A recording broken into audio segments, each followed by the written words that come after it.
up, Taiwan? I'm Zanny Chi with news from here in Taiwan and around the world. It's the 10th anniversary of Taiwan's Sunflower Movement, a student-led protest movement that saw activists storm the country's legislature 10 years ago today. The movement sparked the creation of many small parties in Taiwan, representing the interests of younger voters.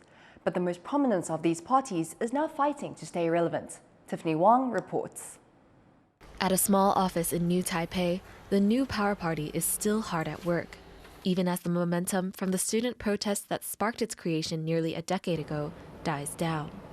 的确，我觉得时代力量是因为太阳花运动而起来的一个政党。那这10年来，其实社会运动或是人民对于政治和未来的期待是逐渐变少的。The NPP was known for its strong pro-independence stance and its rejection of China's claims over Taiwan, with its roots in the 2014 sunflower protests against the Kuomintang-led legislature's review of a services trade agreement that would have increased Taiwan's economic ties with China. The NPP was also boosted by its charismatic leaders, who came to prominence during the sunflower movement. They included Cornell-educated legal scholar Huang Guochang and rocker-turned-politician Freddie Lim. The party was also known for appealing to a new class of progressively minded young voters, looking for an alternative to Taiwan's two-party deadlock. The New Power Party was really sort of the formalized version of the Sunflower Movement's activism and spirit that wanted to see a meaningful change in Taiwanese politics. Really wanted to see the KMT not win another presidential election, but also felt a certain sense of dissatisfaction with the DPP. In its first legislative elections, the NPP won 5 seats, becoming the third largest party after the DPP and KMT. But in this year's elections, the NPP didn't win a single seat in the legislature, leaving lawmaking up to the 2 largest parties and a newer third force party, the Taiwan People's Party. Experts say the NPP's organizational structure made it difficult for members to advance the party's goals, causing some of the NPP's biggest politicians to jump ship, leaving the party struggling to stay afloat. Support for what the NPP stood for, anti-KMT sentiment, pro-independence politics, those didn't necessarily fluctuate and wane with the party's decline. Instead, what happened with the New Power Party was a lot of the internal mechanisms that made the party run were pretty disastrous. But those left at the NPP say they are making do with a few resources they have, and that they accomplished a Herculean task. 我想每一个人离开时代力量都有他的想法，但不可讳言的是，在台湾的政治结构里面，作为一个小党，要能够发挥理想，要能够被看见，要能够拥有资源，都是非常不容易的一件事情。Now, with no party holding a majority in the legislature, the third force Taiwan People's Party is expected to be the determining factor in future policymaking, including cross-strait relations. And if the trade agreement with China is brought up again, it's unclear which side they will take. But the NPP says they'll be waiting in the wings, still here to stand for those looking for an alternative to Taiwan's traditional politics. Scott Huang and Tiffany Wong in New Taipei for TaiwanPlus. Taiwan is set to raise electricity prices for all households and industries for the first time in many years. The move will impact heavy users the most, namely the country's major chip makers. Joyce Zeng reports. After years of suppressing energy costs, Taiwan will raise both residential and industrial electricity prices in April. This will end 6 years of shielding people in Taiwan from soaring global oil prices. The move is making some people nervous, but others say they knew the artificially low prices couldn't last forever. 怎么涨那么多？我现在已经觉得蛮贵的了，而且夏天又要开冷气。国际性的你们也解决不了。电价一上涨，那所有的物资一定会上涨。如果说政府因为成本的问题要涨价，也希望它的幅度不要太大。 Over the years, Taiwan's state-owned power company Taipower has racked up more than $14 billion in losses to give the country some of the lowest electricity prices in the world. But that's set to change. Local reports say consumers that use under 500 kilowatt hours will face a 5% price increase, 7% for 500 to 1,000 kilowatt hours, and at least a 10% hike for users of over 1,000 kilowatt hours. According to Taipower, the average household uses about 300 kilowatt hours each month, and closer to 450 in the summer. Taiwan's premier has tried to ease concerns about the impact of these hikes. 使得电价的调整能够让各个企业都能够有充分的发展，而每一个家户也都能够负担得起。The rate hike would hit major power users like chip giants TSMC and Micron the hardest. Addressing potential repercussions for Taiwan's most lucrative industry, Economy Minister Wang Meihua expressed confidence in TSMC's energy efficiency and said Taiwan's electricity prices are still lower than in other countries. With final rates still to be released, some people in Taiwan are already bracing to bear the costs. Howard Zhang and Joyce Zhen for TaiwanPlus. A Reuters report says Taiwan's chip-making giant TSMC could build up advanced packaging capacity in Japan after the opening of the third factory there. Sources told Reuters that the company is considering transferring a high-precision packaging process to Japan. Global demand for chip packaging has risen thanks to a boom in artificial intelligence. Expanding capacity in Japan would help scale up TSMC's operations and help boost the country's semiconductor sector.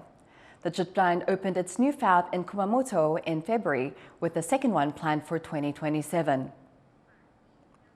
A vessel owned by Taiwan's shipping giant Evergreen collided with a Chinese ship near a port in Shanghai.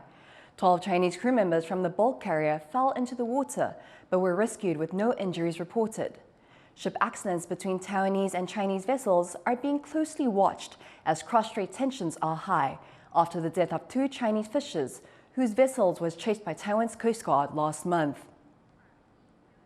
High demand for water has pushed Taiwan's third largest reservoir to below 40% capacity. Shimen Reservoir in the country's northwest was just at below 38% as of Sunday. This is largely because of rice planting season, which uses up to 1.4 million tons of water a day. Officials say that water usage should drop significantly in the next few weeks, but warn that upcoming rains may not be enough to replenish supplies.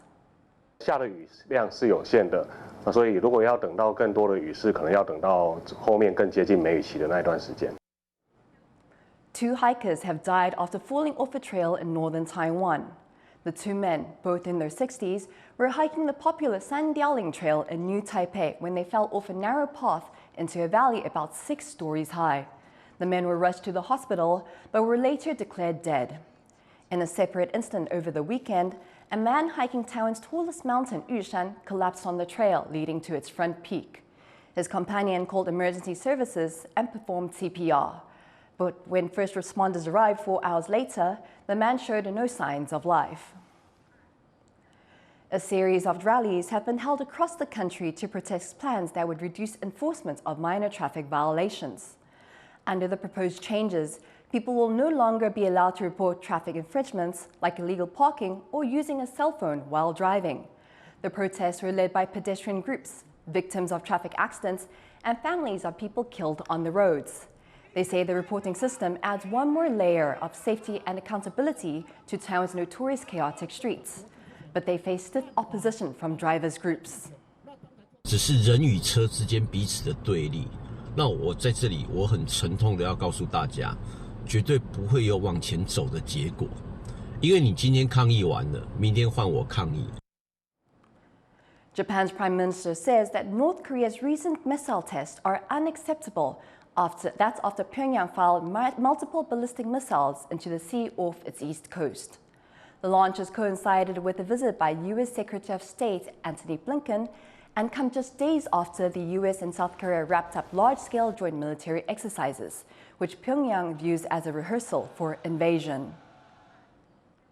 Russian President Vladimir Putin has cemented his grip on power in a landslide election victory. As Rosie Greniger reports, the elections have been widely criticized as lacking democratic legitimacy. Victorious, Vladimir Putin takes the stage in Moscow. The Russian leader retains his grip on power for at least another 6 years after an expected landslide election win, claiming 87% of the votes. It will be his 5th term as president. И, конечно, сегодня, в тех условиях, в которых мы живем, особые слова благодарности нашим воинам, ребятам, которые на линии боевого соприкосновения обеспечивают стране условия ее развития и существования, которые... The long-standing leader was up against 3 other candidates. But rubber-stamped by the Kremlin to ensure Putin's win, these politicians weren't considered serious challengers and racked up only a tiny percentage of the over 100 million votes.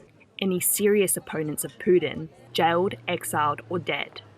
But there was defiance in the form of peaceful protests, dubbed Noon Against Putin. Large queues of people arrived to polling stations across Russia at midday, spoiling their ballots or voting for any other candidate to highlight opposition still exists even if official results don't show it.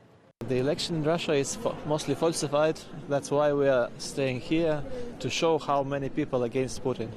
At least 80 of those protesters were arrested. Similar demonstrations were held at Russian embassy polling stations in several other countries, including London, Paris and Milan. They were heeding the call of Putin's most prominent opponent, Alexei Navalny, who died suddenly in jail last month. His widow Yulia joined protesters in Berlin. Наверное, вас интересует, что я написала в бюллетене, за кого проголосовала. Разумеется, я написала фамилию Навальный, потому что так не может быть, чтобы за месяц во время президентской кампании, за месяц до выборов, главный оппонент Путина, и так находящийся в тюрьме, был убит. Putin addressed Navalny's death for the first time in his victory speech, saying it was an unfortunate development and he'd been open to releasing Navalny from jail under certain conditions. Мне некоторые коллеги сказали, и не сотрудники администрации, некоторые там люди сказали, что есть идея обменять господина Навального на некоторых людей, которые находятся в местах лишения свободы в западных странах. Вы можете мне поверить, можете нет. But there is a lot the international community questions about Russia, including the election. The UK and US labelled the voting process not free nor fair, while Ukraine, currently at war with Russia, sent drone attacks across the border during the 3 days of polling, destroying oil production facilities. Ukraine's leader Volodymyr Zelensky also slammed the election. Жодної легітимності у цієї імітації виборів немає та бути не може. Цей діяч має закінчити на лаві підсудних в Гаазі. Саме це ми маємо забезпечити усі в світі, хто цінує життя і порядність. The results mean Vladimir Putin will lead Russia until at least 2030, making him the country's longest-serving leader in more than 200 years, overtaking dictator Joseph Stalin. And despite the criticism, Putin is using his overwhelming triumph as validation of his continued invasion of Ukraine and vindication of his defiance of the Western world order. Eason Pan and Rosie Greninger for TaiwanPlus. Taiwan's longest on-foot annual pilgrimage has just kicked off from Baishatun on the country's west coast. Sally Enton caught the record-breaking crowds this year at the beginning of the walk.